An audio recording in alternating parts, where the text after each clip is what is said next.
And for our next part of our discussion today, we have panelist Keisha L. Jackson. She's a U.S. Air Force veteran and family caregiver. We also have on our line Amy Palmer, a U.S. Air Force veteran, president and CEO of Soldiers Angels. And also, we have a discussion today. We're talking about Soldiers Angels Baby Brigade and the Women of Valor programs. Welcome, ladies, to our show. For having us today. Thanks for joining us. Keisha, can you hear us? Yeah. Can you hear me? How are you doing today? I am doing well. All right. Do you want to give us a brief introduction of Amy and the work that she does before we jump in? Most definitely. I wanted to ask you, do you remember the 1980s Be All You Can Be commercial? Yes. That's probably what got me to join when I was a kid growing up. It was, we can do more before 9 a.m. than most people do all day. That's for the Navy, yep. Yeah, that commercial and tagline could be the motto for Amy Palmer and Soldiers Angels. When Amy talks about Soldiers Angels and their programs, you'll understand why I say that, and even why they have the word angels included in their name. Wow. I mean, Soldiers Angels. I said, wow, that's amazing. Yeah, the number of programs and services that Soldiers Angels provide is incredible. For instance, they have a canteen gift card program for veterans who go to VA appointments but can't afford to eat in the VA cafeteria. They have a transportation program that provides Uber, Lyft, Greyhound, and public transportation for veterans who can't get to appointments. They help homeless veterans who test COVID positive by transporting them to homeless shelters where they're provided temporary housing during their quarantine period. They deliver home meals to those at risk. They've also assisted with buying meals for VA hospital staff. I mean, and that's not even half of the programs that Soldiers Angels provide. But I'm going to turn it over to Amy so that she can talk about two programs in particular, and if there's time to elaborate on the ones that I just mentioned. So welcome, Amy. How you doing, Amy? Thank you. Good, thanks. Thanks, Keisha. I think we might have to hire her. She's a great advocate of Soldiers Angels work.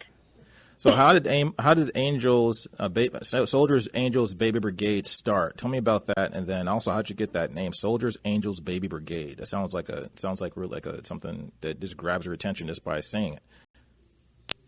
Yeah, so Soldiers Angels was actually started by General Patton's family, and when one of the Patton great-grandkids was deployed to Iraq.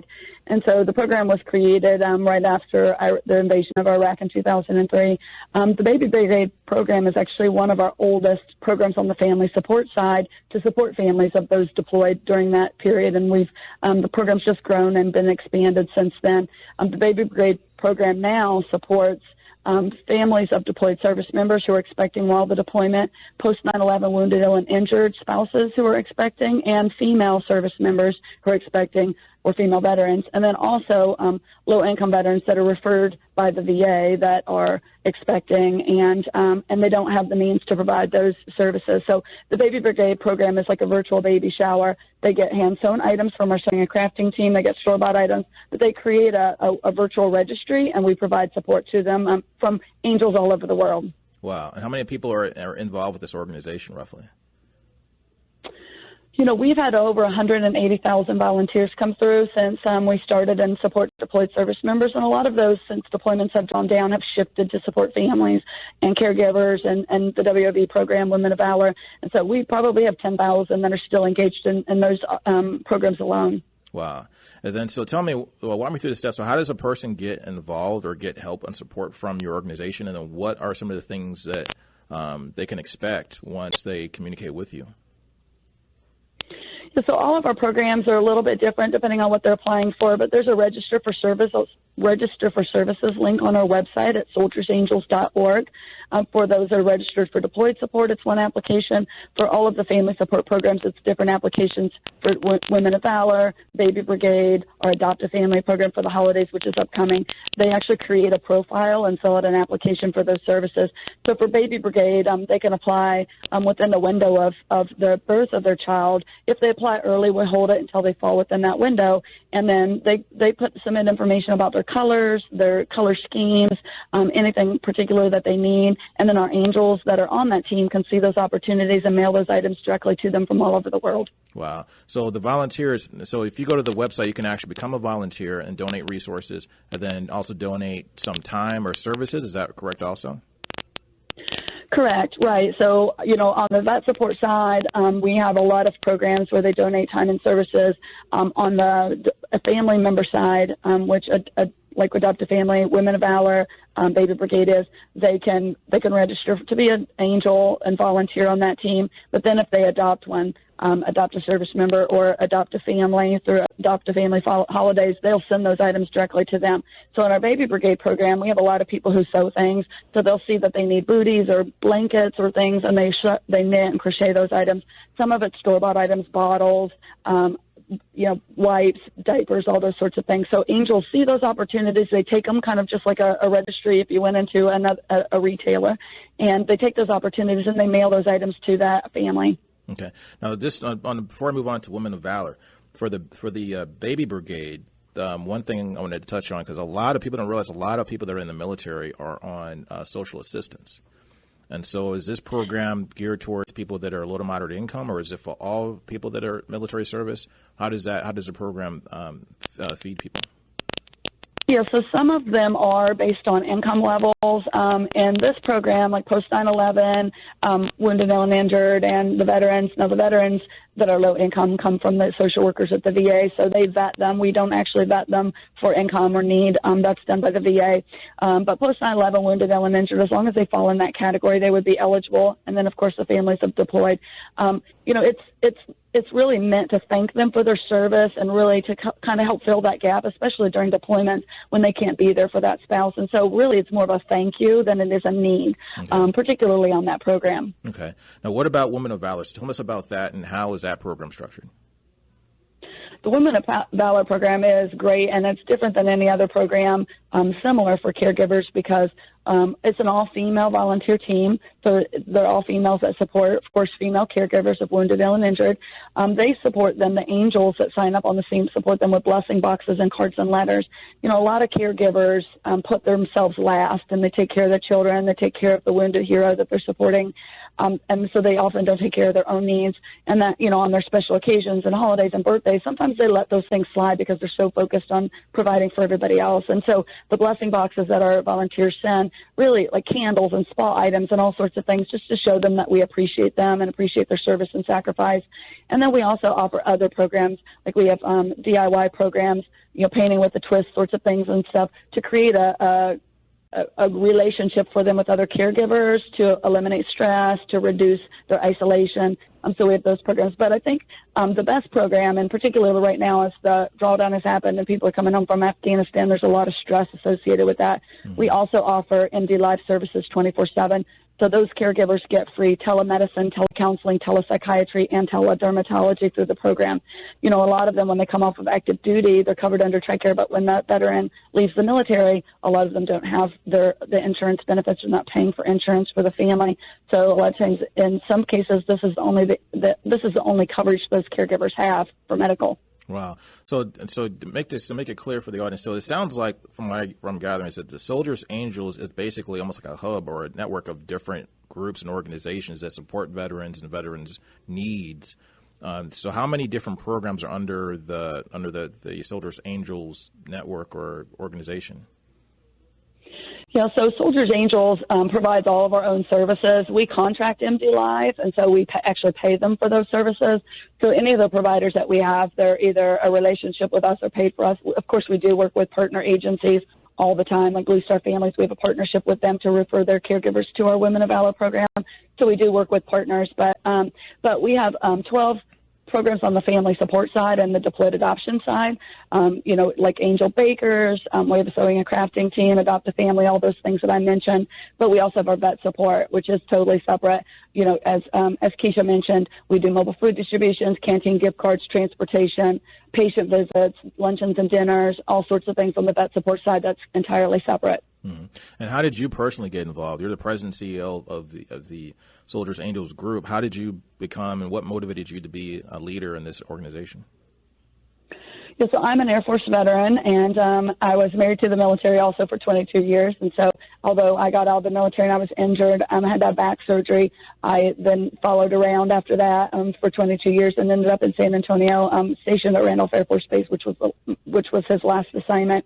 So, I've always been one of those people that they went to for connections and relationships when someone needed help, even when I was active duty. And so it was a really kind of a natural fit to go into the nonprofit world, supporting veteran and military families. I came to this job because one of the Pattons actually ran the organization, Patty Patton, and when she retired, she asked me to take over the organization.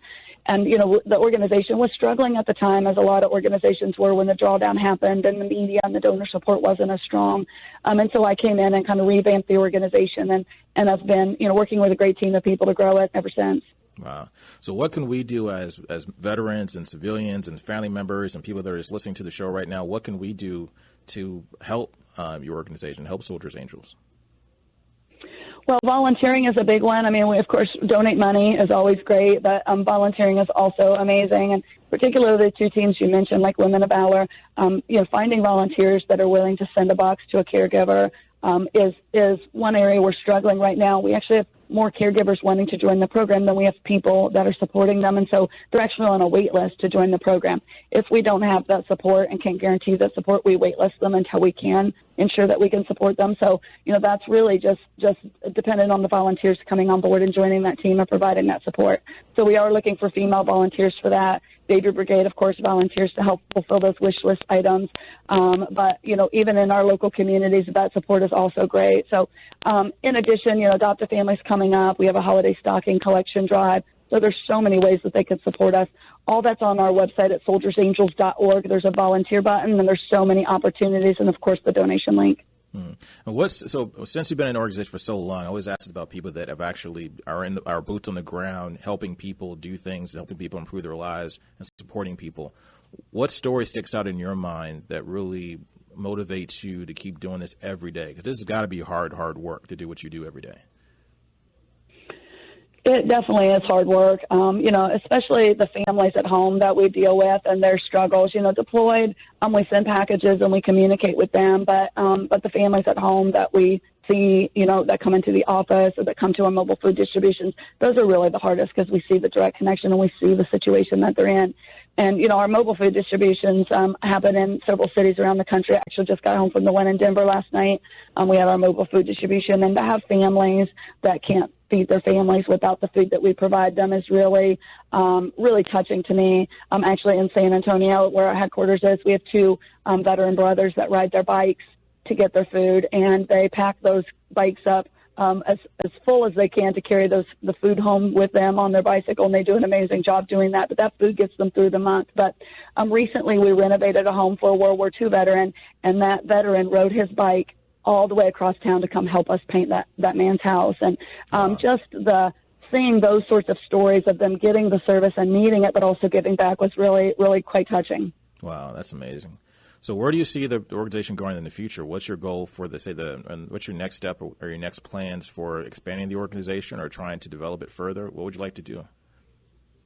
We really work closely with our partner agencies and with the VAs to really determine where the unmet needs are that we could provide support. And so we are actually looking at expanding.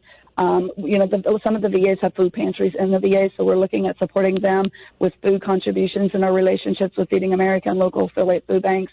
We're looking at short-term hotel, particularly for women or men in domestic violence situations that need to be removed from that household by the social workers, temporary hotel stays and things like that. So that's something that we're also looking at. We're looking at some things on the deployed side, like single service members coming home from deployments that have to move back into their dorms and need bedding and, all those toiletries and things that they need to move back in. So those are just some of the needs that have been identified so far that we will be looking at potentially building into the budget next year. But the most growth for us will be on the vet support side. Deployments, of course, drawn down. There's not a huge amount of need that we feel like we can meet in that population of people. But on the vet support, that side is growing and growing rapidly. And there's so many gaps in those services. There's a lot of agencies providing volunteer support and in-kind goods and things, but people actually putting the cash into it. So like with transportation services, Uber and Lyft and those things, we pay those directly. And so they book them and we actually pay that bill every month. And so, for organizations that have the kind of cash that are able to do that, we're one of the few that actually can supplement those needs. And so those are things that we're looking at continuing to do and continuing to grow to other markets that we're not currently offering them. That's amazing. That's amazing. One more time, could you give us the way to contact you, the way to get involved, the address, website address, or any other pieces of information you can use to contact you? Absolutely. Soldiersangels.org. So soldiersangels.org. Our phone number is 210-629-0020, or they can email us at information at soldiersangels.org. Wow, that's amazing. So you have people that come in and donate resources and things like that. Is this anywhere across the United States, or is it specific target markets that you work in, or is the need greater in certain parts of the country than others? One of the great things about Soldiers Angels is we were virtual before virtual was cool. Wow. And so even pre-COVID, we had virtual programs. So all of those teams that I mentioned, Deployed Adoptions, Adopt a Family, Women of Valor, Baby Brigade, everything is done by mail. And so that's great for volunteers that are all over the country and all over the world. We have them internationally that support U.S. service members in 31 foreign countries. And so, as long as they have access to a post office, they can do that from anywhere. We have a lot of people on disability as well that do that because they can't do a lot of other things, and it's a way for them to participate. On our vet support side, anywhere there's a VA facility, we can provide services, and so we do serve most of those facilities. So, for instance, with Veterans Day coming up, we're organizing Veterans Day activities in 122 VA medical centers nationwide. So there's always opportunities with us in one way, shape, or form, and everything's on our website under the volunteer tab, virtual and in-person volunteer opportunities. So how many hours a day do you put into, you personally, how many hours a day do you work? Are you working like 25 hours a day? How do you get all this stuff done? Sometimes I feel like that, but it's great. I couldn't be in the for-profit world working that many hours. I just feel like I'm doing it for a reason and doing it to provide a service. So it is long days, and of course, in the nonprofit world, it's not the best pay in the world, but we're doing it for a reason, and that reason is much bigger than the dollars or the time to me. Mm-hmm. And you mentioned earlier that you had more volunteers in certain things, but not enough the actual resources for the volunteers to actually do what they need to do. What can the volunteers that are signing up to do certain things that you have too much of, what can they be doing to try to fill that gap, that need gap that you might be facing?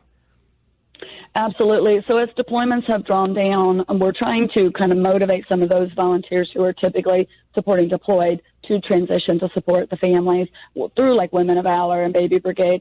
Women of Valor, as I mentioned, we have a wait list of people waiting to join that team and be supported by us, but it's really limited to the number of volunteers we have to provide support. So they get a blessing box on a quarterly basis and on their birthday, and it's just a care package for them with items that really just show them that we support them, and those things really make a difference.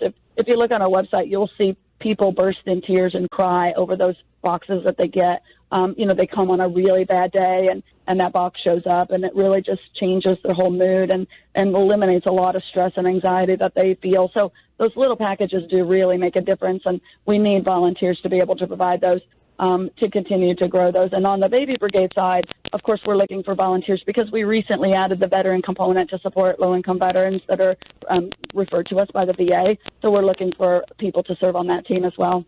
So as a takeaway, if you're on the waiting list, find another way to support. Don't stay on the waiting list. Do other things to support the organization.